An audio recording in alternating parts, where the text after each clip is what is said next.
Como les adelantábamos antes de la pausa, a partir de las 8 de esta mañana, en el MUBI de Montevideo Shopping se comenzará a desarrollar esta jornada Forjando el Porvenir en la Agenda Educativa 2015 en adelante. Para lo que entienden las cámaras empresariales, debería ser una contribución de un espacio de diálogo y discusión sobre educación. Procuramos que las propuestas y estrategias presentadas sean herramientas de cambio. Esto está patrocinado por la UNESCO y la UNICEF. Recibimos a Gustavo de Armas, politólogo y sociólogo. ¿Qué tal? Buen día. Buen día, muchas gracias por la invitación. ¿En qué definición se siente más cómodo, la de politólogo o sociólogo? Yo creo que en las dos, Y un poco esquizofrénico. Claro, pero además van ambas muy... Sí, van de la mano, son primas hermanas. Exactamente. Son dos disciplinas primas hermanas. Bueno, y a propósito de esa vinculación familiar entre estos dos conceptos, el presidente de la República dijo hace algunas horas ante una cadena española que había fracasado en su intento de mejorar o de reformar la educación. De hecho, no fue nada nuevo porque ya en algún momento había señalado aquel concepto, aquella figura de haber tirado la toalla, que se sintió solo y que se sintió solo aún en su propio partido. ¿Cómo debe ser considerado esto, además en este marco de año electoral? Bueno, los temas educativos siempre están en la agenda de debate político y en particular en nuestro país, yo diría en los últimos 3 años, quizás como en ningún otro momento desde la restauración democrática, la educación ocupa un lugar central en la agenda y eso hace que esté sometida a la competencia política. Yo creo que ese es el desafío. Es paradojal en algún sentido, porque es bueno que la educación esté en el centro de la agenda y en particular en el periodo electoral, porque obliga de algún modo a los partidos políticos, a los candidatos a reflexionar en torno a la educación, a elaborar propuestas, a contar con equipos técnicos calificados. Por otro lado, se corre el riesgo de que en la medida que una campaña electoral tiene una dinámica que lleva a buscar las diferencias, y es razonable porque los electores tienen que elegir visualizando diferencias entre partidos y candidatos, a veces esas diferencias pueden quedar exageradas en el campo de educación y eso tal vez conspira contra la búsqueda de los puntos en común o de acuerdo. De algún modo, por eso esta actividad que UNESCO y UNICEF hoy están auspiciando de las cámaras empresariales, lo que busca es, con especialistas que a título personal van a presentar perspectivas sobre educación, pero que reflejan distintas sensibilidades políticas del país, bueno, buscar puntos de acuerdo. Bueno, pero sobre lo que dijo Mujica... Bueno, es que en educación en estos últimos 3 o 4 años, en este periodo de gobierno, se intentaron generar acuerdos multipartidarios, que no es una tarea sencilla en materia educativa, porque los acuerdos multipartidarios tienen que soportar líneas de política que superen una administración de gobierno y por lo tanto exigen compromisos muy fuertes, no solo del lado del oficialismo, sino de la oposición también. Claro. No es sencillo, yo creo que hay pocos antecedentes en el mundo de acuerdos pluripartidarios donde se hayan sostenido a lo largo del tiempo políticas educativas. Sin embargo, esos pocos antecedentes son los que muestran quizás el mayor impacto, es decir, países que logran sostener líneas de política educativa por varias décadas. Bien, porque además la pregunta viene anclada en ese concepto que todos tenemos del presidente Mujica, su capacidad de diálogo. Esa actitud dialoguista fue la que permitió en su momento, al principio de la gestión, trazar algunos puentes con la oposición. Y eso generó lo que tú mencionabas, acuerdos multipartidarios. ¿Por qué uno debería creer que ahora esta voluntad manifiesta del doctor Vázquez, del senador Pedro Bordaberry, de acudir nuevamente a una especie de gran diálogo nacional por la educación, debería prosperar y no prosperó lo otro?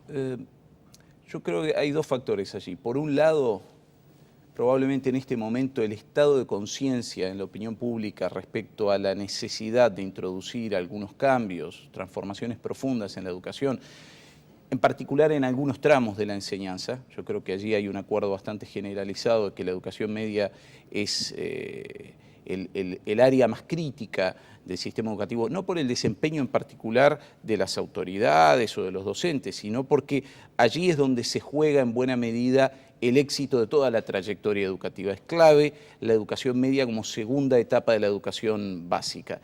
Entonces, por un lado, el estado de la opinión pública y por otro lado, que los partidos políticos probablemente, los equipos técnicos de los partidos políticos en los últimos años han ido alcanzando algunos puntos de acuerdo. Yo este es un punto que a menudo destaco.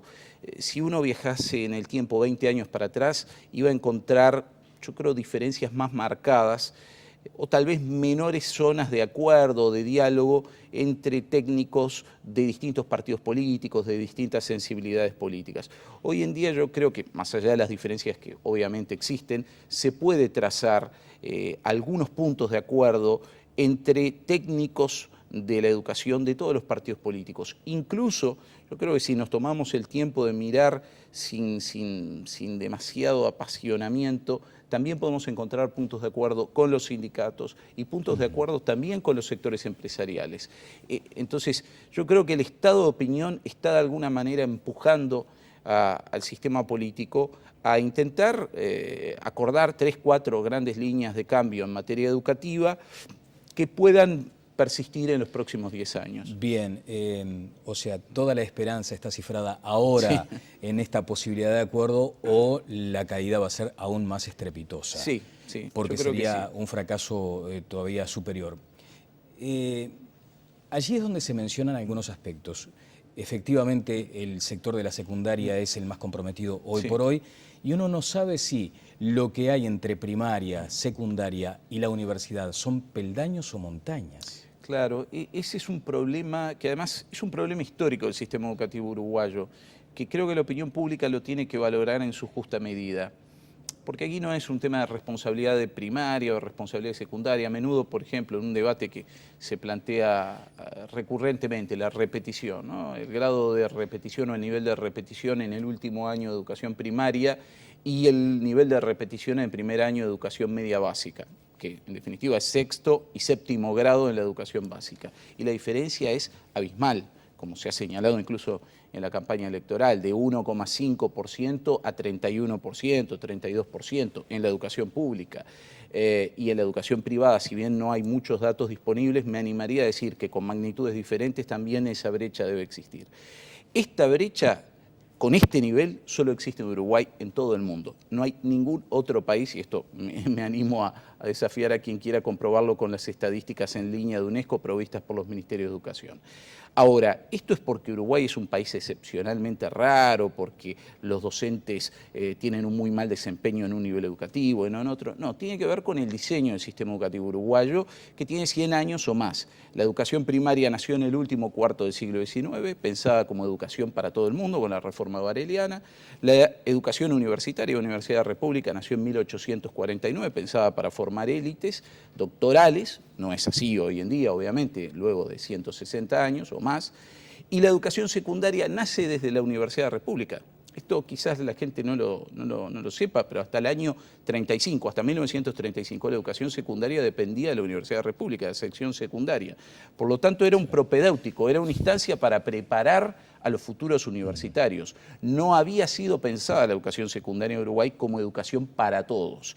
Y de hecho, esa es la novedad de los últimos 30 o 40 años, la explosión de la matrícula de educación secundaria. Si uno mira gráficas del aumento de la matrícula de educación secundaria en Uruguay entre 1980 y 2010, es impresionante. En un país que prácticamente no crece en términos poblacionales, la matrícula de educación secundaria se multiplicó varias veces. Hoy en día en toda la educación media tenemos cerca de 300.000 alumnos. 30 años atrás era una cifra muy menor. Y otro tanto ocurrió con todo el sistema de educación terciaria. Hoy tenemos 157.000 alumnos en toda la educación terciaria. Hace 40 años o 30 años teníamos 5 veces menos. Entonces, el gran desafío hoy es tener una educación básica que comprende 2 niveles, lo que conocemos como educación primaria y lo que conocemos como educación media o secundaria, sea general o técnica, que sea para todo el mundo, que todos puedan ingresar, progresar, aprender y culminar ese nivel educativo. Claro, o sea, partiendo de la base de la inclusión más amplia posible. Exactamente. Ahora, ¿no hay cierto riesgo de contradicción entre la inclusión masiva y la educación de calidad? Ese es un excelente punto, porque allí la experiencia internacional nos muestra resultados diversos. Los países, obviamente, o los sistemas educativos más exitosos son los que han logrado las 2 metas al mismo tiempo. Cada vez mayor inclusión y cada vez mayor calidad de resultados, concretamente aprendizajes. A menudo se cita el caso de Finlandia, y Finlandia, por lo menos medido con las pruebas PISA, más allá del debate que a menudo se genera en torno a la prueba PISA y reconociendo los límites de la prueba PISA, es decir, lo que mide y lo que no, y aquello para lo cual no fue pensada. Finlandia es un caso donde hasta la prueba del 2012, donde sí tuvo una caída importante y eso motivó todo un debate educativo en Finlandia, pero si uno mira la evolución de Finlandia en las últimas décadas, fue mejorando sus resultados educativos y al mismo tiempo cada vez incorporando más alumnos. Otro caso, para no ir muy lejos, es el de Brasil. Claro. Brasil en la prueba PISA ha mejorado significativamente entre 2003, 2006, 2009, 2012, y al mismo tiempo ha incorporado alumnos, ha incorporado niños, adolescentes y jóvenes al sistema educativo. Doy un dato en este sentido. En 1996, Brasil tenía algo así como el 20% de su población joven, 20 a 24 años, que había culminado la educación media superior, lo que sería el bachillerato acá, toda la educación media. Uruguay en ese momento tenía algo así como el 30, 36%, entre 30 y 35%, dependiendo de qué tramo de edad se tome. Brasil hoy, datos del 2006, o sea, 10 años después, ya hace casi 10 años, tenía el 50%. Entre el 96 y el 2006 pasó de 20% a 50%. Uruguay creció muy poco en ese periodo, al punto tal que Uruguay superaba a Brasil en el 96 y ya en el 2006 Brasil superaba a Uruguay. Entonces, Brasil logró incorporar muchísimos alumnos al sistema educativo y seguramente de los sectores de más bajos recursos y al mismo tiempo mejoró resultados. Bueno, las pruebas PISA que tú mencionabas se prestan para mil miradas por supuesto. E interpretaciones de toda naturaleza. Por supuesto. Hay una relativamente reciente que querría compartir contigo y con ustedes y se refleja en esta gráfica. El título es ¿Colegios públicos o privados? PISA analiza cuáles son mejores y nos instala al fondo de la tabla. Dice ni más ni menos que la mayor diferencia que registró esta medición es precisamente en Uruguay. Allí es donde se determina esa mayor diferencia entre los alumnos que acuden a la enseñanza privada y los que concurren a la enseñanza pública. En Uruguay o Nueva Zelanda, los alumnos de la privada aventajan a los de la privada en más de 3 años de escolarización. Un primer comentario sobre esto, Gustavo, porque después me querría detener en algunos que han surgido como consecuencia de esta gráfica. 2 o 3 comentarios muy rápidos. La enseñanza privada en Uruguay capta fundamentalmente a alumnos, niños, adolescentes, jóvenes que provienen del 20% de mayores ingresos de la población. Esto no quiere decir que no haya estudiantes de nivel socioeconómico medio o incluso bajo que asisten a la educación privada, porque la educación privada en muchos contextos, a través de becas o de otras políticas, permite incorporar a esos alumnos y desde luego a través del esfuerzo de la familia. Un apunte, sigue generando de cualquier modo esa gran seducción. Claro, o sea, parece que hubiera como una idea general de que está bueno ir a la enseñanza privada. Por supuesto. Ahora, el punto es el siguiente, toda la investigación empírica lo que muestra es que el factor más potente, no el único, que explica el desempeño educativo de los estudiantes es el contexto social del que proviene, el contexto sociocultural. Esto tiene que ver obviamente con el ingreso del hogar, pero fundamentalmente el capital educativo del hogar, el nivel educativo de los adultos de la familia, etcétera, etcétera. Entonces, el perfil socioeconómico de los alumnos condiciona mucho sus resultados. Si la educación privada capta a los alumnos de los contextos más altos, naturalmente van a tener mejores resultados que los de contextos públicos. O sea, en públicos. otras circunstancias socioeconómicas y culturales, un estudiante de la enseñanza pública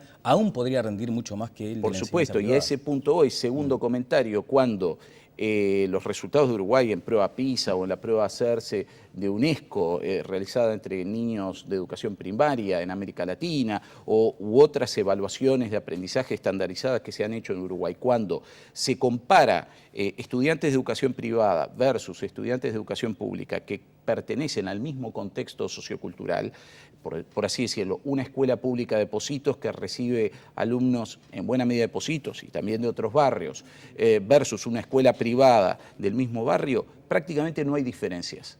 O sea, asimilar contexto sociocultural, el desempeño de los alumnos en educación privada y en educación pública es muy parecido.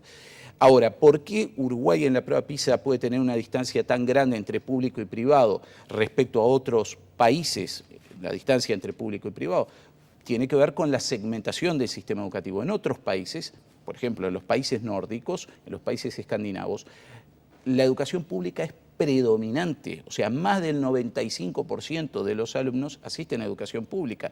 Y no necesariamente los que asisten a la educación privada son los de más altos ingresos, sino que asisten a educación privada por la opción de la familia, por consideraciones religiosas o de otro tipo. Entonces, el perfil socioeconómico de un alumno de educación pública en un país escandinavo no es muy distinto al de un niño o adolescente escandinavo que asiste a la educación privada. Y además son sociedades también con niveles de desigualdad muy diferentes. Yo me salgo un poco de la agenda educativa. Si tú comparas el contexto sociocultural de un alumno de la periferia de Montevideo, para no nombrar un barrio en particular, versus un alumno de un barrio de la costa de Montevideo, vayan a una institución pública o a una institución privada, es totalmente distinto. O sea, en Montevideo, hoy menos que hace 10 años, por los niveles de pobreza que hoy hay respecto a los que había en 2003, 2004, luego de la crisis, pero si uno viaja en Montevideo en 20 minutos desde la costa a la periferia, es como que viajara entre dos países o entre dos regiones. No solo en términos de ingresos, de confort, de acceso a bienes y servicios, de capital educativo de las familias, incluso de pirámide demográfica. Son dos países, dos regiones, dos continentes distintos. Y eso se nota en la educación luego. Bueno, ayer planteábamos algo que puede llegar a ser casi que una simplificación absurda. Si es necesario docentes mejor preparados o mejor pagos. Esa dicotomía parece que no debería existir. Sin embargo, ¿cuál es tu opinión sobre ese punto? Yo creo que en primer lugar mejor preparados, porque cronológicamente en la vida de un docente eso es lo primero, la preparación de base, aunque, y esto es una obviedad para los docentes, uno nunca deja de estudiar en ninguna profesión, pero en particular menos en la docencia, donde debería estar más exigido a la formación permanente, a la formación en servicio, a la especialización continua. Entonces, de todas maneras, la formación de grado, los primeros 4 años, la formación de profesorado, de magisterio, de nivel de grado, es absolutamente clave. Y está primero en el tiempo, antes que se incorpore al mercado laboral como docente. Por lo tanto, yo creo que allí hay un primer desafío, siempre, en cualquier sistema educativo, la calidad de la formación docente y qué alumnos logra convocar la formación docente. Pero obviamente, para que los jóvenes de 17, 18 años se enamoren, más allá de la vocación, que desde luego es lo primero, también tiene que haber incentivos materiales e incentivos de carrera profesional, que no son solo los salarios. Quiero decir, no necesariamente los sistemas educativos que tienen mejores resultados del mundo son los que tienen los salarios más altos en relación a su Producto Interno Bruto per cápita. Nuevamente menciono algunos de los países escandinavos que están en el centro del debate a menudo por sus resultados en la prueba PISA o en otro tipo de evaluaciones de esta naturaleza. Si bien obviamente en esos países los salarios en relación al ingreso medio de la sociedad son altos, lo son menos que en otros países desarrollados que tienen peores resultados en PISA. Bueno, pero les ofrecen posibilidades de seguir avanzando durante toda su vida profesional en términos de salario y de formación. Bueno, hay algunos aspectos ahora que han trascendido también, creo que a través de este trabajo. La UNESCO ha detallado que un 10% del gasto mundial en enseñanza primaria, en este caso, se pierde en educación de mala calidad. Y eso representa 129.000 millones de dólares. Sí, ese es un tema que a menudo no se estudia, que a menudo no se estudia respecto a la evaluación del gasto público, de la inversión pública en educación, que es la eficiencia de la inversión pública en educación. Claro. Doy un ejemplo que puede ser un poco fuerte. Si uno cuantifica en la alimentación escolar lo que se deja en un plato, no estoy hablando de Uruguay en particular, puede ser los comedores escolares en cualquier otra parte del mundo, porque la planificación de la dieta que reciben los niños no es la adecuada, de acuerdo a la estación del año, etcétera, etcétera, eso que queda en el plato y que luego va a parar a la basura, terminan siendo millones de dólares, que con una mejor planificación de la alimentación escolar permitiría cubrir a más población, no reducir el presupuesto, sino alimentar a más. Bueno, te dejamos libre porque faltan apenas unos minutos para la inauguración de esta actividad ahí en el MUBI.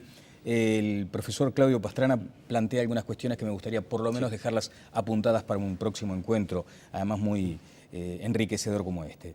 Dice, los reglamentos de disciplina en públicos y privados son muy distintos en ciclo básico. ¿Eso influye?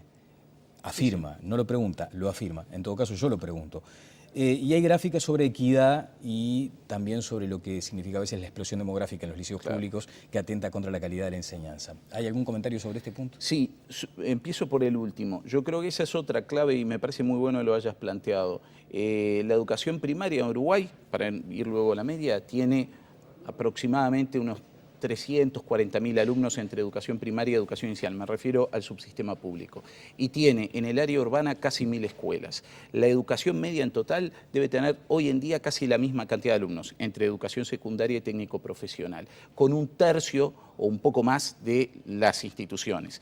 Cualquiera se da cuenta que para atender a la misma población no se puede tener el triple de instituciones. Esto no es que primaria tiene de más, sino que la educación media tiene de menos. Y tiene de menos porque Uruguay invirtió poco en creación de instituciones educativas de educación media durante 40 o 50 años. Esto es un hecho que está bastante documentado. Entonces, efectivamente, el tamaño de las instituciones incide mucho en la convivencia. Y el primer punto es la convivencia escolar, una convivencia dialogada, tolerante, pero con reglas claras, que desarrolle las habilidades para la convivencia, que también es algo que forma la educación, es absolutamente clave, no solo para formar esas habilidades, sino para los aprendizajes. Bueno, y lo que dijo el presidente de la República además viene a colación de esto en esta entrevista internacional, señalando que muchas veces tiene muchos más privilegios aquel funcionario público que el privado. En el privado dice, no andás y te borran. El tema de la gestión también es otro asunto absolutamente clave en la educación como en cualquier otra área de política social. Muchísimas gracias a ustedes por la invitación. Gustavo de Armas estuvo con nosotros, sociólogo, politólogo, a propósito de este encuentro convocado por las cámaras empresariales allí en el MUBI. Vamos a la pausa y seguimos adelante en Tele Buen Día.